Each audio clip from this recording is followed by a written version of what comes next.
नमस्कार साथियों, मैं हूं आपका दोस्त राजकुमार और एक बार फिर से स्वागत करता हूं आपके अपने पसंदीदा यूट्यूब चैनल राज ऑनलाइन एजुकेशन अब के एक और ख़ास वीडियो में। ख़ास इसलिए कि आदर्श आचार संहिता जो राजस्थान में 7 जगह उपचुनाव है विधानसभाओं के चुनाव का शेड्यूल जारी हो चुका है, अधिसूचना जारी हो चुकी है और नामांकन सूचना शुरुआत कब होगी, कब तक ये सारी चीज़ें रहेगी, आचार संहिता कब तक लागू रहेगी, कब से कब तक की लागू रहेगी। और आचार संहिता में क्योंकि आपका कल से इतने भर के आपके कमेंट्स आ रहे थे कि सर आचार संहिता लग गई, अब तो आपने जो प्रयास किया मनीष यादव जी से आप मिले, मुख्यमंत्री और डिपार्टमेंट के मंत्री महोदय को आपने ज्ञापन वो लेटर भी लिखवाया है विधायक महोदय से, तो उसका क्या फ़र्क पड़ेगा। आचार संहिता लग गई फिर पेमेंट नहीं आएगा। तो अब मैं आपको बताऊंगा कि आचार संहिता में कौन कौन से काम होते हैं, कौन कौन से नहीं होते हैं, बिल पास और पेमेंट आएगा या नहीं आएगा, सारा कुछ मैं आपको इस वीडियो में डिटेलली बताऊंगा। और बेरोजगारी भत्ते की पेमेंट से रिगार्डिंग जो न्यूज़पेपर में आज अपडेट आई है वो भी मैं आपको यहाँ बताना चाहूँगा, क्योंकि लगातार मैं प्रयास रहता हूँ पिछले 10-15 दिन से। तो मैंने काफ़ी ऐसे वीडियो बनाए हैं जिसमें आपको एक तरह से आप हिम्मत हार चुके थे पेमेंट की लेके, और ऐसे मन में ऐसे नकारात्मक भावना आपके उत्पन्न हो गई थी कि अब पेमेंट नहीं आएगा। तो उसमें एक अलग से अपन संजीवनी बूटी या एक तरह से कह सकते हैं कि एक उम्मीद की किरण जगी है फिर से, और हमने प्रयास किया है और आगे भी करेंगे। चलिए डिटेली सारा कुछ डिस्कस करें। उससे पहले सभी पहले साथियों से गुजारिश कि जो साथी चैनल पर नए हैं, चैनल को अब तक सब्सक्राइब नहीं किया है जरूर कर ले और नोटिफिकेशन बेल को दबा के उस पर क्लिक कर ले, ताकि आने वाले बेरोजगारी भत्ते से रिगार्डिंग हर एक अपडेट का वीडियो आप तक सबसे पहले सटीक इन्फॉर्मेशन पहुँच जाए। हमारा उद्देश्य इस चैनल का ये भी रहा है कि जो भी अपडेट अब तक दी है प्रूफ के साथ दी है भैया। कभी भी ऐसा नहीं है कि थंबनेल बना दिया और बकवासबाजी करके चले गए। बाकी अन्य जो लोग करते हैं वैसा हम बिल्कुल भी नहीं करते, आपको पता है जो लोग पहले से जुड़े हुए। तो ठीक है, ये मैंने कल वीडियो बनाया था और मनीष यादव जी से मिले भी थे हम। ये वाला जो लेटर है आपने लास्ट वीडियो में देख भी लिया होगा। एज इट इज जो मनीष यादव जी को हमने चीज़ें बताई वो एज इट इज उन्होंने ऐसे कि ऐसे मुख्यमंत्री महोदय और मंत्री महोदय जो कौशल रोजगार एवं उद्यमिता विभाग के मंत्री हैं कर्नल राज्यवर्धन सिंह राठौड़ साहब, उनको भी उन्होंने भेजा है। तो ये सारी चीज़ें थी। अब मैं आपको यह बताना चाहूँगा, काफ़ी लोग मुझे पूछ रहे हैं कि सर आचार संहिता, अब जो कल वाली न्यूज़ थी वो आज की न्यूज़पेपर में अपडेट भी लगी है जयपुर से। मैं फटाफट से वही चीज़ें हैं, आप डेट याद देख सकते हो, बुधवार 16 अक्टूबर 2024 को ये न्यूज़पेपर में अपडेट लगी है। और हेडिंग है कि बेरोजगारी भत्ते की मांग को लेकर विधायक मनीष यादव ने मुख्यमंत्री को लिखा लेटर है। इसमें वही सारी चीज़ें मैं यहाँ फिर से दोबारा दोहराना नहीं चाहूँगा। जो लेटर में चीज़ें थी एडजेक्टिव वो की वो इस न्यूज़पेपर में प्रकाशित हुई है। ठीक है, लेटर आपने नहीं देखा है तो उसको जाके आप ज़रूर देख ले। ठीक है, वहाँ से आपके ये वाला लेटर है, वीडियो रोक के भी आप आराम से इसको पढ़ सकते हो यदि आपने लास्ट वीडियो नहीं देखा है तो। ठीक है, ये पूरी चीज़ें इसके अंदर मैंशन भी की गई है। 15 तारीख की डेट के अंदर हमने ये सारी चीज़ें विधायक महोदय को बताया और उन्होंने सारी चीज़ें माननीय मंत्री महोदय और मुख्यमंत्री को भेजी भी है। अब ठीक है, चलो ये बात तो हो गई, न्यूज़पेपर में भी आ गई।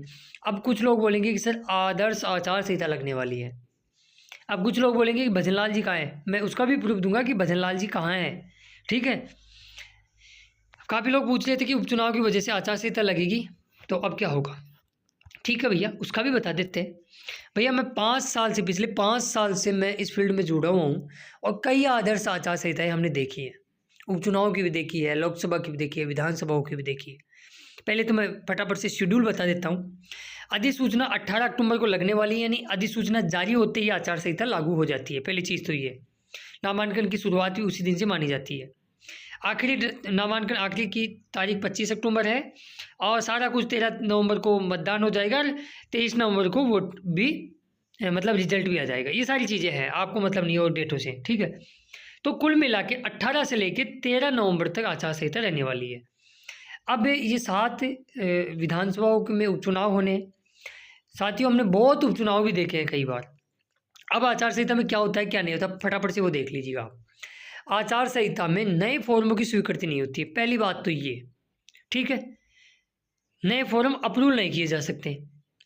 अब पूरे राज्य में यदि आचार संहिता लगती है तो वो सभी के लिए लागू होती है, लेकिन आचार संहिता कुछ क्षेत्रों में लगी है तो ऐसा तो नहीं है कि मान लो करौली में लगी हो, मान लो एग्जाम्पल के लिए, तो फिर करौली के फॉर्म रोक दें, उनको अप्रूव नहीं किया जाए, ऐसा तो हो ही नहीं सकता। तो फॉर्म अप्रूव्ड होने की चांस नहीं है, नए के समान है, ये मान के चलिएगा आप। वो अलग बात है कि विभाग कुछ एक्शन में आ जाए तो वो लगे, लेकिन आचार संहिता में नई स्वीकृति नहीं मिलती। पहली चीज़ तो ये, ना तो फॉर्म वेरीफाई होते हैं ना फॉर्म अप्रूव्ड होते हैं, लेकिन वेरीफाई फॉर्म होंगे भी। अब मैं ये क्यों बोल रहा हूँ, किस लिए बोल रहा हूँ, जिस क्षेत्र में ये आचार संहिता लागू हुई है उस क्षेत्र में फॉर्म वेरीफाई नहीं होंगे, बाकी क्षेत्रों में आचार संहिता का कोई लेना देना नहीं है। ये चीज़ आप मान के चलिएगा। पेमेंट पुराना मैटर है, पुरानी जिनका फॉर्म पहले से अप्रूव्ड है उनका पेमेंट आएगा, रुकेगा नहीं। जिनके बिल पास है ऑलरेडी उनका पेमेंट रुकेगा नहीं, ये आप निश्चित मान के चलिएगा। भले ही आप देख लेना 18 तारीख को आचार संहिता लग जाएगी, उसके बाद में देख लेना आपके पेमेंट आएंगे, तो ये चीज़ कन्फर्म है। इसके अलावा आप इंटर्नशिप बदला सकते हो, उसमें कोई प्रभाव नहीं पड़ेगा आपका। हालांकि जहाँ उपचुनाव होने हैं वहाँ इंटर्नशिप रोकी जा सकती है। तीसरी चीज़, नए फॉर्म नहीं भरे जाते हैं आचार संहिता में, लेकिन अब यार विभाग एक कोई विधानसभा के लिए, तो मुझे लगता नहीं है कि एक विधानसभा पर्टिकुलर विधानसभा को कैसे जस्टिफाई करेंगे कि यहाँ के लोग फॉर्म नहीं भरे, क्योंकि विभाग जब आचार संहिता लागू होती है तो पूरा पोर्टल ही बंद करता है। अभी देखने वाली बात ये रहेगी कि क्या पूरा पोर्टल ये बंद करती है या कोई किसी पर्टिकुलर विशेष विधानसभा क्षेत्र का ही पोर्टल बंद करेंगे, वो देखने वाली बात रहेगी। बिल पास होंगे, जिनके फॉर्म पहले से अप्रूव्ड है या अभी हाल ही में अप्रूव्ड हुए उनका बिल नहीं रुकेगा, बिल कंटिन्यू पास रहेंगे, ये आप निश्चित मान के चलिएगा, ठीक है। तो आचार संहिता में क्या क्या होंगे, पेमेंट भी आएंगे आपके, बिल भी पास होंगे, इंटर्नशिप भी चेंज करा सकते हो, लेकिन इंटर्नशिप ये देखने वाली बात रहेगी कि उस क्षेत्र में जहाँ उपचुनाव होने हैं वहाँ शायद रोकी जा सकती है, ठीक है। नए फॉर्मों की स्वीकृति तो मेरे को लगता नहीं है कि स्वीकृति मिलेगी, बाकी हालांकि ये अलग बात है। अब चलो ये सारी चीज़ें मैंने आपको यहाँ बता दी क्या होते हैं क्या नहीं होते हैं। आपको भी काफ़ी लोग पूछ रहे हैं कि माननीय मनीष यादव जी जो विधायक हैं मेरे पड़ोस वाली विधानसभा के, तो उन्होंने ज्ञापन भेजा है, लेटर भी लिखा है, युवाओं की पीड़ा भी बताई है, लेकिन काफ़ी लोग पूछ रहे हैं कि भजनलाल जी कहाँ हैं, ये लेटर उनके पास क्या पहुँचा है कि नहीं पहुँचा। चलिए वो भी प्रूफ आपको मैं बताना चाहूँगा। ये देख सकते हो बीजेपी का राजस्थान का फेसबुक पेज है, मोनेटाइज पेज है, तो उसमें आज की ही डेट के अंदर एक ट्वीट किया गया है, कल शाम का ये ट्वीट है। मुख्यमंत्री श्री भजनलाल शर्मा और उप मुख्यमंत्री श्री दिया कुमारी जर्मनी, आज जर्मनी के प्रवास दौरे पर वो पहुँचे हैं। SFC ये कोई प्रोग्राम था, इनका दौरा था, उसके अंदर वो कल गए हुए हैं। कल जर्मनी थे मुख्यमंत्री और उप मुख्यमंत्री, और इस वजह से आप यहाँ तस्वीरें भी देख सकते हैं उनकी। तो देखो लेटर तो है, वो जाएगा, वो तो विभाग के पास जाएगा, ऑफिस में जाएगा, उनके कार्यालय में जाएगा, वो कोई दिक्कत नहीं है। तो ये कोई मतलब नहीं है कि वो कहाँ गए हुए हैं, उससे कोई मतलब नहीं है। आते ही वो, क्योंकि यार इतने बड़े व्यक्ति हैं तो ऐसा थोड़ी है कि वहाँ बैठे रहेंगे, आएंगे तो आज शाम तक वो आ सकते हैं, तो आपका डेफिनेटली पेमेंट तो आएगा, निश्चित मान के चलिएगा। पेमेंट कहीं जाने वाला नहीं है। और आपने देखा होगा बजट की शॉर्टेज थी वाकई में, और अब वर्किंग डे के आज हो गए 16 तारीख, वर्किंग डे के ले दे के आपके लगभग 8 से 9 दिन अब वर्किंग डे के बचते हैं। लेकिन ये कंफर्म है कि 26 से पहले पहले आपका पेमेंट आएगा, लेकिन ये कंफर्म नहीं है कि किस दिन आएगा, लेकिन आएगा ज़रूर, ये मान के चलिएगा दोस्तों। और जिन साथियों ने अटेंडेंस वगैरह अपलोड नहीं की है वो अटेंडेंस वगैरह अपलोड यथावत करते रहें। इंटर्नशिप का प्रारूप, जिनको हाल ही में इंटर्नशिप मिल रही है वो भी छड़ाते रहें, सारा चीज़ें करते रहें, ठीक है।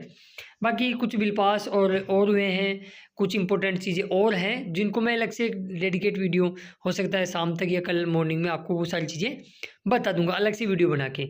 यहाँ मुझे लगा कि ये न्यूज़पेपर की अपडेट और चुनाव के शेड्यूल को लेकर आप कंफ्यूज थे, आपके मन में डाउट उठ रहे थे, वो डाउट क्लियर करना भी बहुत ज़रूरी था, इसलिए मैंने ये पूरा वीडियो बनाया इसी टॉपिक पे। आई होप आपके लगभग डाउट क्लियर हो गए होंगे। फिर भी यदि पेमेंट के अलावा कोई अन्य डाउट रहता है आपका तो कमेंट्स बॉक्स में बेझिझक कमेंट्स कीजिएगा, ताकि पूरी जानकारी उस टॉपिक पे लेके हम आपको अपडेट कर सकें। जिन साथियों ने अब तक चैनल को सब्सक्राइब नहीं किया जरूर कर लें और नोटिफिकेशन बेल को दबा के ऑल पे क्लिक कर लें। हम मिलेंगे नेक्स्ट वीडियो में ऐसे ही किसी खास अपडेट के साथ, तब तक के लिए जय हिंद, जय भारत, जय राजस्थान। धन्यवाद दोस्तों वीडियो देखने के लिए, और इस वीडियो को अपने दोस्तों मित्र मंडली में जरूर शेयर कर दे ताकि वो लोग भी पॉजिटिव रहे, उनको पता रहे कि हाँ ये चल रही है बेरोजगारी भत्ते में अब तक की ये अपडेट है, वो सारे अप टू डेट रहे। धन्यवाद।